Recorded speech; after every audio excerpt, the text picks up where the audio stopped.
8 തവണയിൽ കൂടുതൽ ഒരു കടലാസ് മടക്കാൻ കഴിയില്ല എന്നത് ഒരു കെട്ടുകഥയാണ്. ഇത് പരീക്ഷിക്കാൻ കാർലി ഒരു കടലാസ് എടുത്ത് മടക്കാൻ തുടങ്ങി.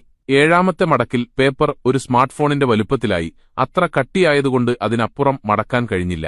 എന്നാൽ വലിയൊരു കടലാസ് ഉപയോഗിച്ചാലോ? 8 മടക്കുകൾക്കപ്പുറം പോകാൻ കഴിയുമോ? അതറിയാൻ അവർ 12x5 ഇഞ്ച് വലുപ്പമുള്ള ഒരു കടലാസെടുത്തു. വലിയ കടലാസു മടക്കാൻ എളുപ്പമായിരിക്കുമെന്നായിരുന്നു അവരുടെ കണക്കുകൂട്ടൽ. 3ാമത്തെ മടക്കിൽ പേപ്പർ അതിവേഗം ചുരുങ്ങുന്നത് അവർ ശ്രദ്ധിച്ചു. 7ാമത്തെ മടക്കിൽ അത് മടക്കാൻ എനോർമസ് അളവിൽ ശക്തി പ്രയോഗിക്കേണ്ടി വന്നു. 8ാമത്തെ മടക്കിന് അവർക്ക് ടൂൾസ് ഉപയോഗിച്ച് അതിനെ അടിച്ചു താഴ്ത്തേണ്ടി വന്നു. ഈ ഘട്ടത്തിൽ കെട്ടുകഥ സത്യമാണെന്ന് തോന്നി. 8 മടക്കുകളുടെ ഈ ശാപം തകർക്കാൻ അവർക്ക് ഇതിലും വലിയൊരു കടലാസ് ആവശ്യമായിരുന്നു. ഒരു സാധാരണ ഫുട്ബോൾ മൈതാനത്തിന്റെ വലുപ്പമുള്ള ഒരു ഷീറ്റ് ഉപയോഗിക്കാനായിരുന്നു അവരുടെ പദ്ധതി. അത്രയും വലിയ ഒറ്റ ഷീറ്റ് നിലവിലില്ലാത്തതുകൊണ്ട് അവർക്ക് അത് കൂട്ടിച്ചേർക്കേണ്ടി വന്നു. 3 രാവും പകലും നീണ്ട പരിശ്രമത്തിനൊടുവിൽ ലോകത്തിലെ ഏറ്റവും വലിയ കടലാസ് ഷീറ്റ് തയ്യാറായി.